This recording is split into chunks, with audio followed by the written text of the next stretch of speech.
अटल सेतू हा पण तसा अत्यंत जिकरीचा प्रकल्प होता आणि तोही आपल्याला पूर्ण होताना दिसला. त्याच्या पुढचेही अनेक टप्पे जे आहेत ते पूर्ण मुंबईतले कनेक्टर तयार होत आहेत, तर त्यामध्ये MSRDCचा रोल कसा असेल?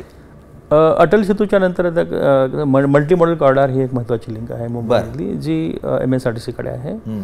ते विरार ते अलिबाग मल्टी मॉडल कॉरिडॉरची लिंक, आणि पहिल्या टप्प्यामध्ये विरारपासून ते बालावली असे 98 किलोमीटरचा एक स्ट्रेच आहे. तो असा 4+4चा असा एक्सप्रेसवे आहे, म्हणजे ग्रीनफील्डच आहे. आणि एक कॉमन लेंथ आहे मोरबी टू करंजडे, जे वडोदरा मुंबई एक्सप्रेसवे येतो तिकडनं वडोदऱ्यावरून, आणि तो JNPTकडे जातो. आणि मल्टी मॉडल कॉरिडॉर जो आहे विरारवरून निघतो तो मोरब्याला एकत्र भेटतात, आणि मोरबा टू करंजडे हा एक कॉमन स्ट्रेच आहे. त्याची लांबी 21 किलोमीटर. हा 6+6 लेनचा आहे.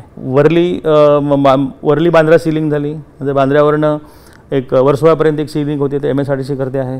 वर्सोवानंतर विरारपर्यंत एक सीलिंग होणार आहे, ते MMRDA करणार आहे. आणि विरारकडनं परत हा मल्टी मॉडल JNPTला.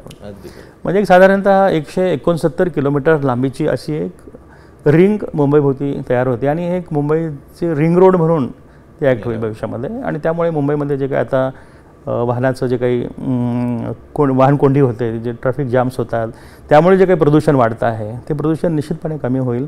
कारण बाहेर येणारी जी ट्रॅफिक आहे पूर्ण ह्या रिंगमधनंच असं एकमेकाला कनेक्ट केली जाते.